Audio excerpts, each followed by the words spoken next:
برادران ملت اسلامی السلام علیکم ورحمۃ اللہ وبرکاتہ۔ الحمدللہ الحنان المنان الذي خلق الانسان وعلمه البيان والصلاة والسلام على رسوله سید الانس والجان وعلى آلہ واصحابہ ذوی الخیر والاحسان، اما بعد فأعوذ بالله من الشيطان الرجيم بسم الله الرحمن الرحيم يسألونك عن الروح قل الروح من أمر ربي صدق الله مولانا العظيم۔ بارگاہ رسالت معاب صلی اللہ تعالی علیہ وسلم میں درود پاک کا ہدیہ پیش کریں۔ اللہم صل علی سیدنا محمد معدن الجود والکرم وآلہ واصحابہ الکرام وابنہ الکریم وبارک وسلم صلاة دائمتا سرمدا ابدا۔ اللہ عز و جل نے انسان کو پیدا کیا ہے تو جسم اور روح دو ایسی چیزوں کے ساتھ رکھا ہے کہ دونوں کا ایک دوسرے کے لیے ہونا لازم ہے۔ روح کے بغیر جسم کا بھی کوئی کام نہیں، اور روح ہے، جسم نہیں ہے تو اس روح کو بھی کوئی کام نہیں۔ روح اور جسم دونوں لازم ملزوم ہیں، اور جب تک ان دونوں کا رشتہ ہے زندگی ہے، اور جہاں ان دونوں کا رشتہ ٹوٹا تو اس کو مردہ کہا جاتا ہے۔ روح اور جسم کا تعلق ختم ہوتی ہی زندگی بدل جاتی ہے۔ اب مسئلہ یہ ہے، روح اور جسموں میں افضل کون ہے، کون زیادہ اعلیٰ ہے؟ تو اب یہ دیکھا جاتا ہے کہ آپ یہ سمجھتے ہوں گے کہ صرف روح ہے اور جسم نہیں ہے، تو کیا مطلب ہے روح کا؟ لیکن روح اور جسم کا جب کمپیریزن ہوگا تو روح اس میں بہت بلند و بالا ہے۔ اس کی وجہ یہ ہے کہ روح کے نکل جانے کے بعد جسم زیادہ دیر تک نہیں سلامت رہ سکتا۔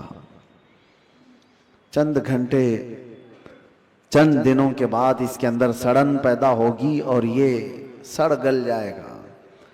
روح کے نکلنے کے بعد جسموں کی کوئی اوقات نہیں رہ جاتی، جسم سب مٹی میں مل جاتے ہیں، گل جاتے ہیں۔ نبیوں کے اور شہیدوں کے جسموں کو چھوڑ کر بات کر رہا ہوں عام طور پر۔ لیکن روح کیا چیز ہے؟ اللہ تبارک و تعالیٰ فرماتا ہے قرآن پاک میں، اے محبوب آپ سے یہ روح کے بارے میں پوچھتے ہیں یہ کیا ہے؟ آپ فرما دیں روح اللہ کے حکم کا نام ہے، روح اللہ کا حکم ہے۔ تو روح جس کے اندر موجود ہے اس کے ساری چیزیں ایکٹیو ہیں، سب چیزیں حرکت کر رہی ہیں، حتیٰ کہ آپ سننے کی جو طاقت رکھتے ہیں اس لیے کہ روح آپ کے جسم کے اندر ہے، اور میں بول رہا ہوں یہ طاقت ہے اس لیے کہ روح ابھی موجود ہے۔ ہاتھ اٹھ رہا ہے، پیر چل رہے ہیں، زبان مزہ چکھ رہی ہے، آنکھیں جھپک رہی ہیں، یہ ساری حرکتیں روح کے ہونے کی وجہ سے ہیں۔ روح کا تعلق ختم ہو جائے تو جسم یہ سارے حرکتیں نہیں کر سکتا۔ اب میں آپ کو بتا رہا ہوں، تھوڑی سی چیزیں آپ توجہ لے لیں۔ روح جب ہمارے جسم کے اندر ہے تو ہم کیا کیا کر سکتے ہیں، اور روح نکل جانے کے بعد کیا نہیں کر سکتے، یہ دماغ میں رکھیے آپ۔ ایک مردہ نہ ہاتھ اٹھا سکتا ہے، نہ پیر اٹھا سکتا ہے، نہ آنکھ کھول سکتا ہے، نہ زبان سے چکھ سکتا ہے، کچھ نہیں کر سکتا۔ لیکن روح ہونے کے وقت آپ بھی اور ہم بھی کیا کیا کر سکتے ہیں؟ ہم اپنا ہاتھ بھی اٹھا سکتے ہیں، پیر سے جہاں تک چاہے چل سکتے ہیں، بول سکتے ہیں، سن سکتے ہیں، دیکھ سکتے ہیں، سب ہے۔ روح ہونے کے وقت اتنا سب جو کر سکتے ہیں، یہ اتنا ہی نہیں بلکہ میں آپ کو بتا دیتا ہوں، اس روح کی اگر کوئی تربیت کرتا ہے تو یہ روح اس کو اتنی طاقت عطا کرتی، اتنی کہ وہ جو سامنے حرکتیں ہو رہی ہیں ہاتھ پیر ہلانے کی، یہ بڑھتے بڑھتے بڑھتے اتنی ہو جاتی ہے کہ اس کے لیمیٹیشن ہی نہیں ہے۔ روح اس کو اتنی طاقت پہنچاتی ہے کہ آج روح میرے اندر ہے، میں سامنے کی دیوار تک دیکھ رہا ہوں، اور روح طاقتور ہو جائے تو ہو سکتا ہے وہ مشرق میں بیٹھ کر مغرب کے حالات کو دیکھ رہا ہو، وہ شمال میں بیٹھ کر کے جنوب کے حالات دیکھ سکتا ہے۔ روح کی طاقت جب بڑھ جاتی ہے تو ہو سکتا ہے آج میرا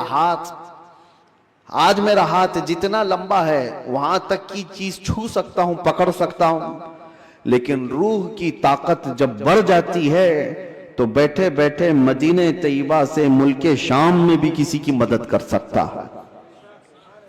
اب میں آتا ہوں اسی گفتگو پر، تو پھر میرے عزیزو، روح کی تربیت کے لیے کیا کرنا چاہیے؟ پورے دنیا بھر کے آپ دوسرے مذاہب میں بھی دیکھیں گے، ریلیجنز، وہ لوگ بھی تپسیا کر رہے ہیں، آتما کی شکتی حاصل کر رہے ہیں، الفاظ الگ ہیں، اور وہ پاور آف سول کہتے ہیں کرسچن لوگ، ہندو لوگ آتما کی شکتی کہتے ہیں۔ اس کے لیے وہ دنیا کو ترک کر رہے ہیں، کچھ کلمات کے جاپ کر رہے ہیں، کسی نہ کسی طرح سے وہ اپنی روح کو بڑھانے کی کوشش کر رہے ہیں۔ تو سب ادیان میں یہ کوئی ایک کانسیپٹ پایا جاتا ہے۔ میں آپ کو بتاتا ہوں اصلی روح کی طاقت وہ ہے، روح نے اگر اپنے رب کو پہچان لیا تو یہ سب سے بڑی طاقتور ہے۔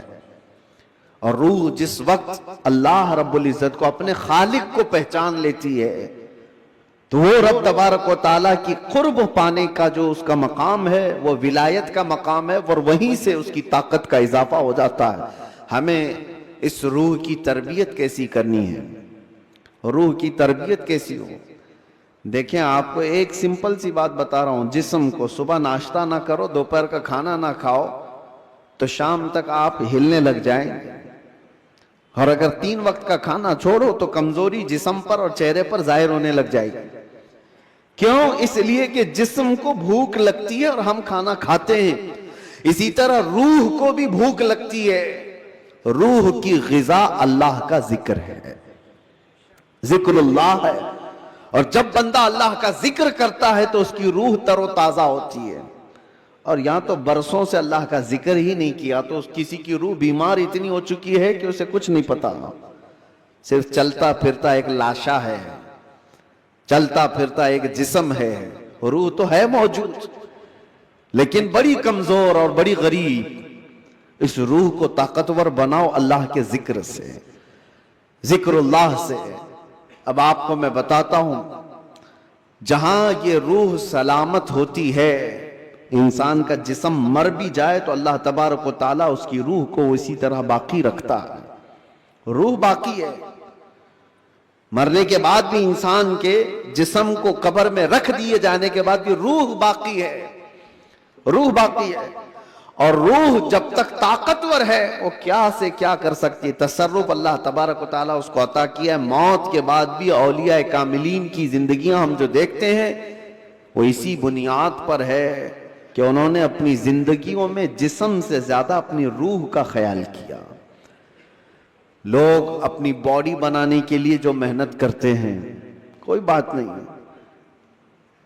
کتنے کتنے گھنٹوں لوگ جیم کر کے اپنی جسم کو مضبوط بنانا چاہتے ہیں۔ یہ جسم صرف دکھا سکتے ہیں سامنے لوگوں کو، یا کس لیے؟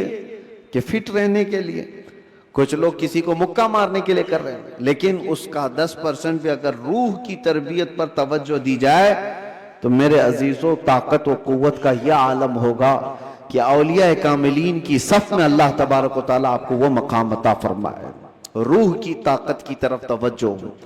آج پوری دنیا اس سے دور بھاگی ہوئی ہے، ساری چیزیں ہماری روحانیت نکل گئی، ہم میٹل پر محنت کر رہے ہیں، ہم جسموں پر محنت کر رہے ہیں، ہم کپڑوں پر اپنے ظاہر پر محنت کر رہے ہیں۔ روح کے لیے جو اولیاء کاملین کے ہاں تربیت ہوتی تھی وہ خال خال نظر آ رہے ہیں۔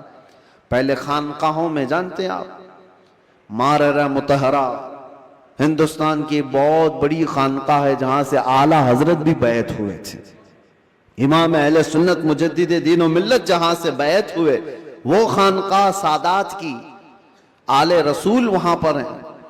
حضرت شاہ حمزہ عینی رضی اللہ تعالیٰ نے بڑے پائے کے بزرگ ہیں، ان کے پاس لوگ آتے تھے تربیت حاصل کرنے کے لیے، اپنے زندگیوں کو سنوارنے کے لیے، یہی روح کی تربیت کے لیے۔ تو ان کو کیا کیا کرایا جاتا تھا پتہ ہے؟ سب سے پہلی چیز ان کی تربیت یہ ہوتی تھی کہ جو چیز تمہاری زندگی میں حاوی ہونے کی کوشش کر رہی ہے اس سے اپنے آپ کو چھٹکارا دلانا۔ جو تمہارے اوپر حاوی ہو رہی ہے، چاہے وہ نیند ہو یا بھوک ہو یا کسی چیز کی چاہت ہو، اگر حاوی ہو رہی ہے، غالب ہو رہی ہے تو اس سے نجات حاصل کر لو، تب تمہاری روح پاورفل ہوگی، ورنہ تم غلام بن کر کے رہو گے، اپنی خواہشوں کے غلام بن کر کے رہو گے۔ ابھی من کیا بریانی کھانے کا، بھاگ کر چلے گئے، تم خواہش کے غلام ہو، تم ظاہری چیزوں کے غلام ہو۔ نیند تمہیں غلام بنا کر رکھی ہے، جب وہ آئی تو تم تو لمبے ہو گئے۔ تمہارا کنٹرول نیند پر نہیں، تمہارا کنٹرول بھوک پر نہیں، بلکہ وہ چیزیں تم پر کنٹرول رکھی ہوئی ہیں، تو سمجھ لو کہ تم کمزور آدمی ہو، تم کمزور ہو، تمہاری روح وہ طاقت نہیں رکھتی، تم مجبور ہو۔ اولیاء کاملین کو اس کے برعکس تربیت دی جاتی تھی، بھوک پر کنٹرول، خواہشات نفسانیہ پر کنٹرول اور نیند پر کنٹرول۔ حتیٰ کہ میں آپ کو بتاؤں، حضرت شاہ مینا رحمت اللہ تعالیٰ علیہ لکھنؤ کے بہت بڑے بزرگ ہیں، وہ جب رات کو عبادت کے لیے کھڑے ہوتے، انسانی فطرت کا تقاضا ہے کہ نیند تو آتی ہے، لیکن وہ یہ چاہتے تھے کہ نیند انسان کی ضرورت ہے، اس کو بھی میں اپنے اوپر غالب ہونے نہیں دوں گا، میں جب چاہوں سو جاؤں، لیکن نیند جب چاہے تب مجھے نہ سلائے۔ نیند میری حاکم نہیں، میں اس پر حاکم ہوں۔ آپ نے کیا کیا جانتے ہیں؟ رات کو عبادت کے لیے روزانہ کھڑے ہو جاتے تھے۔ ایک دن ایسا ہوا کہ جھپکی آ گئی اور گر گئے۔ اس کا ان کو اتنا افسوس ہوا کہ عبادت میں نیند نے مجھے اپنا غلام بنا دیا، اللہ رب العزت کی عبادت سے مجھے نیند نے دھوکہ ایسا دے دیا کہ میں گر گیا، اس کا غلام ہو گیا۔ اس کے بعد سے رات کو جب کھڑے ہوتے تھے تو نمک میں سلائی ڈال کر اپنی آنکھوں پہ سرما لگاتے تھے، نمک کا سرما لگاتے۔ عام سی بات نہیں، سننے میں آپ کو آسان لگ رہا ہو، نمک کے 2 تنکے بھی اگر آنکھ میں چلے جائیں تو کیا حالت کرتے ہیں، لیکن حضرت شاہ مینا فرماتے ہیں کہ نمک کو پوری طور پر آنکھوں پہ لگاتے تو ان کی آنکھوں سے خون جاری ہو جاتا تھا۔ لوگ کہتے بھی تھے کہ آنکھیں سرخ ہو کر خون بہتی تھیں، بہاتی تھی۔ آپ سے کہا جاتا کہ آپ اس طرح سے آنکھوں کو سختی کر رہے ہیں، آپ کہتے ان آنکھوں کی وہی سزا ہے جو مجھے میرے رب سے دور کر رہی ہے، نیند کا غلبہ مجھے لا کر کے اپنا غلام بناتی ہوں۔ خواہشات کے لیے بھی انہوں نے ایسا ہی کیا ہے، اپنے خواہشات پر کنٹرول جب تک آدمی نہیں کرتا اس کی روح طاقتور نہیں ہے، اس کی روح کوئی طاقت نہیں رکھتی، وہ کمزور آدمی ہے۔ اسی لیے میرے عزیزوں، میں جو بات کر رہا تھا، حضرت شاہ حمزہ عینی، ان کے ہاں جو لوگ آتے تھے، کچھ تو پنڈت بھی آتے تھے، جوگی بھی آتے تھے تپسیا کرنے کے لیے کہ صوفی سنت ہیں، ان کے ہاں جو تربیت ہوتی ہے وہ بہت اعلیٰ درجے کی ہوتی ہے۔ آپ یہ کہتے تھے کہ انسان سب سے زیادہ کن چیزوں کا محتاج ہے؟ کھانے کا، پینے کا، سونے کا، یہی سب چیزیں نا۔ اس پر تو وہ کنٹرول کرا ہی دیتے تھے۔ کوئی ایسا ان کے پاس مجاہد ہوتا، ریاضت کرنے والا، کہ 3 دن 4 دن تک بغیر کھائے پیے عبادت میں مصروف رہتے، کچھ بھی نہیں۔ اور یہ پاسبل ہے کیونکہ اللہ نے انسان کی باڈی کو فلیکسیبل بنایا ہے، اس کو جیسا بندہ ڈھالتا ہے ویسا جسم بنتا ہے، کوئی چیز امپاسبل نہیں ہے۔ بزرگوں نے یہ تربیت کیا۔ اب ایک مقام ایسا آیا کہ کھانے پینے کی بات تو چھوڑو، یہ جو محتاجی ہے، جو بھوک لگتی ہے، اس سے تو انہوں نے کنارہ کر لیا۔ ایک شاگرد نے ان سے کہا کہ حضور، کھانے سے تو ہم محتاج نہیں ہیں، جب ہم چاہیں گے کھا لیں گے، بھوک ہم کو غلام نہیں بنا رہی، یاد، پیاس بھی ہم کو غلام نہیں بنا سکتی، لیکن یہ جو سانس لیتے ہیں اس کے تو ہم محتاج ہیں۔